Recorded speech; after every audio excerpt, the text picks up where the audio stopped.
Well, we can have a chat now to the journalist at the Mail who looked into the Saracens scandal and set the ball rolling with this investigation, really. Laura Lambert from the Mail joins us now. How are you?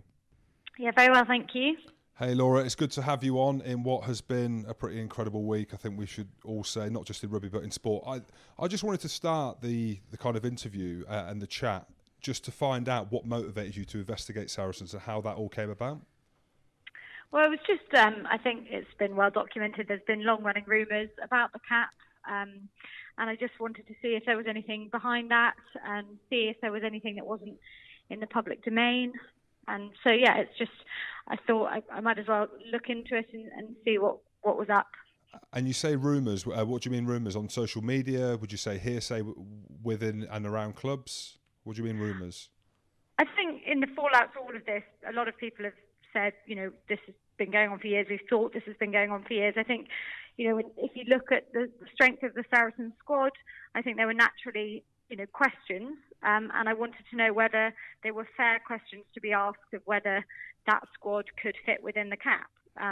So I just wanted to see if I could, if I looked into it for long enough, them and other clubs, this isn't about Saracens, it's about the cap, and I wanted to know what was going on behind the scenes, really.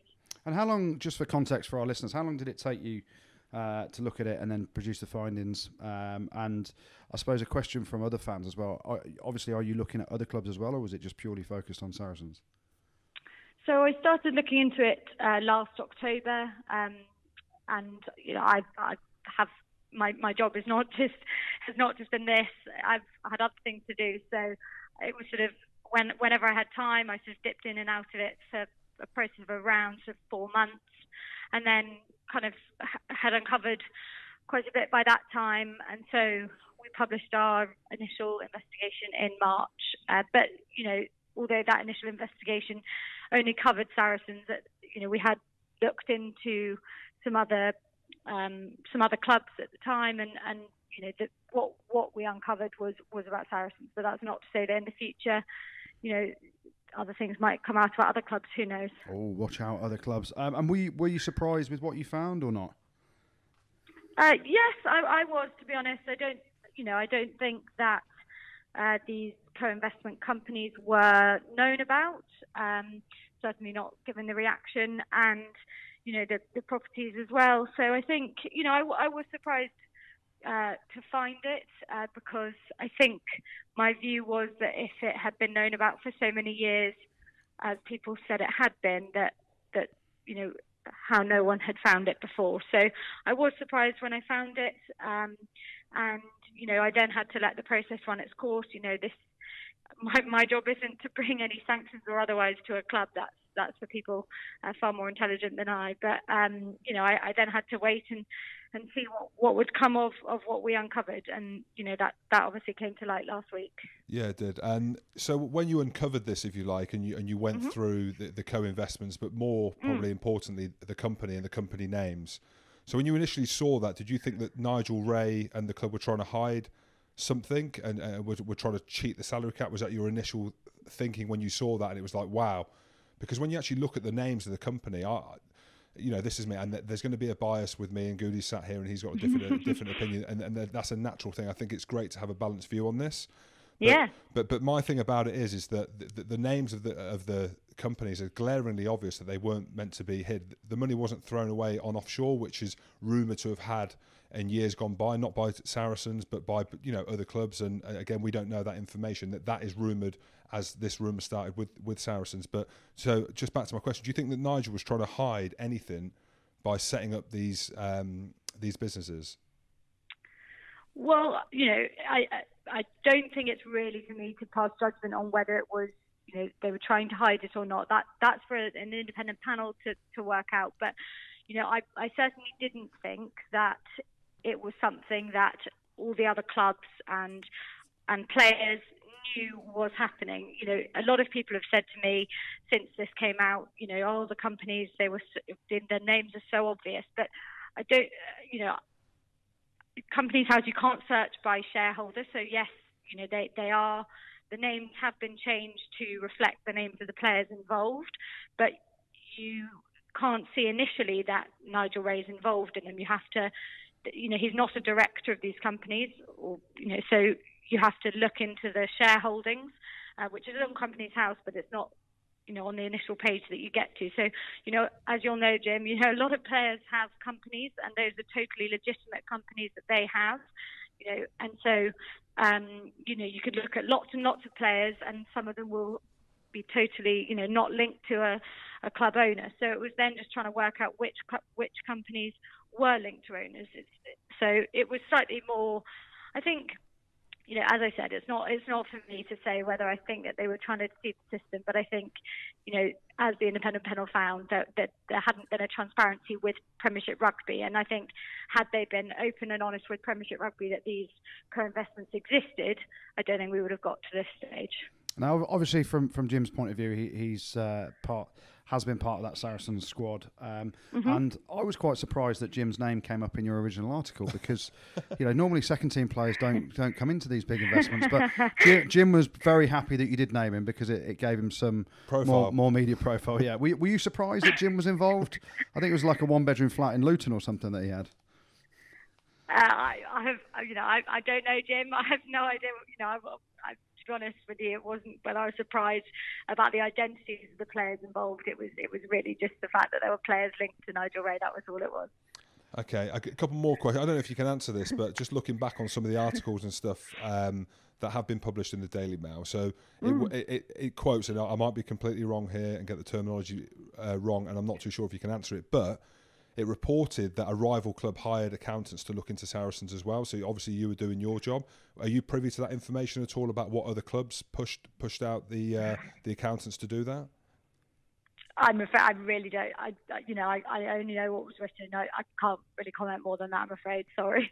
Why is that? Why are you not allowed to comment though? I mean, I'm pushing the case because I think it's important. So I'm not, I'm not putting you on trial. Yeah, but the thing on the salary cap is it does encourage whistleblowers. So it doesn't matter whether Laura knows about that or not. And it's, I don't think it's fair to ask Laura that question. But what I'm saying is other clubs and anyone is encouraged to come out as a whistleblower. So do you actually think, Laura, that the Premiership Rugby would have investigated it as much as they did without your article and without your investigation? Because obviously, your fantastic work allowed this to be put out in the public domain as opposed to sort of people whispering about it.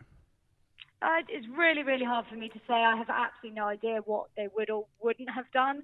I think the fact that it got to this level, Sport Resolutions getting involved in an independent panel, I have no clue whether it would have got to that. But I think the difference here versus a few years ago is that I think, it has been taken incredibly seriously, and they've obviously followed the process. And I think, Premiership Rugby, I think, felt under pressure, I think fairly, from all the clubs and for integrity purposes to really investigate this. But, they say that they were already doing investigations, and they say that Andrew Rogers, the salary cap manager, investigates clubs all the time. I don't know, their level of what they call an investigation versus, other people's. I don't know whether they would have uncovered, what we did and what they'd done already by the time our story was published in March. But, I think overall, whatever happens with the review, when that eventually plays out, I think what everyone is, well, maybe not Saracens, but I think largely the view is that it has shown that they are willing to take salary cap really seriously and uphold it for the integrity of the competition. And I think that's what anyone can really hope for as a competition, regardless of the club that is involved in that. Laura, I'm sitting here opposite the two boys, and they're cutting two very different figures. Obviously, the dejected Jim Hamilton and a very smug Andy Goode. Makes me wonder, how much information did Andy Goode supply you with in this investigation? Absolutely none. The first time I spoke to Andy was when we published our investigation. So you did speak to him. Nice. It's not, that isn't fair. But of the actual investigation itself, have you had any, from millions of listeners, have you had any contact from Saracens? I know you were at the game at the weekend against Gloucester and with BT Sport. Was it a decent reception, a frosty reception? Anything coming forthwith from Sarries? I've had a running dialogue with their press team throughout. I can't say I've had a sit down chat with Nigel Ray, but I probably couldn't have expected that. They've been fine to deal with, and I think obviously I'm probably not the most popular person at Allianz Park at the moment, but I think they've accepted that I'm just doing my job, and I know they've got a job to do. So moving forward, I'm probably heading down there tomorrow for their European Cup media day, and I don't have any issues with any of them there. They've been great to me throughout. No, I'm sure. They're good people down there. And look, when you break such a big story, I mean, this is the biggest story to come out of rugby ever in terms of the profile of the team. You're going to expect, tough questions and stuff like that. And, the respect and stuff that you've got from the rugby public goes with all the hard work that you've done. So I just want to ask another question as well, because there's a lot of stuff and there's a lot of language being used, and a lot of players have come out and given their opinion and stuff like that, whether this is a good thing or a bad thing. But the quotes of Saracens being cheats and cheating, I'd be interested to know whether or not you can answer this or not in terms of where you stand, because Stephen Jones reported, and he wrote an article and stating that the report concluded that Saracens made no deliberate or willful attempt to exceed the cap. So from a Daily Mail perspective, and cheat has been used, and that term been thrown around quite a lot. Does that mean that Saracens cheated, do you think?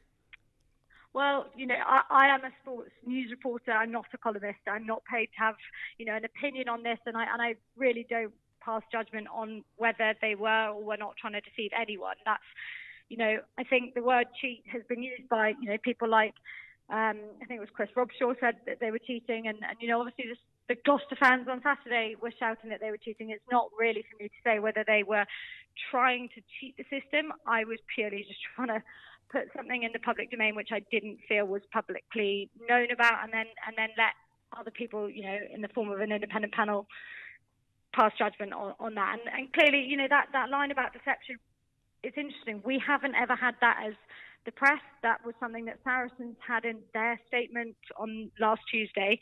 That wasn't in the summary that Premiership Rugby provided, but they're obviously keen to stress that the panel found they weren't trying to deliberately deceive anyone, and Stephen Jones has obviously written about that line. We probably will never actually get the full judgment. My understanding is we'll just only ever get the summary we had last week, and then whatever comes out of any review. So I really can't say whether, we don't have a view as a paper. We were just trying to, look into the club and its, how it runs within or without salary cap, and then let others decide whether, how they want to view it. And just on the independent panel that investigated it, did they come to you and ask for all your findings, or was it a case of, thanks for the information, they've read your article, we're going to look into it ourselves? How much of it did you have to pass across, or can you talk about that?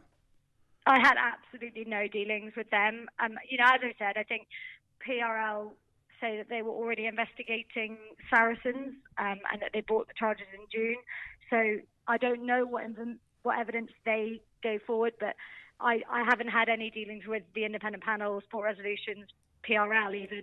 I said that I was happy to pass on anything that was in my investigation, but to be honest with you, most of what we found was, we published in the paper in March, so they pretty much had that anyway. Perfect. All right, Laura, thank you so much for coming on the show and talking to us about your story, and congratulations on the story. It's obviously a lot of hard work that's gone into it, and we'll leave it there. Thank you very much for joining us.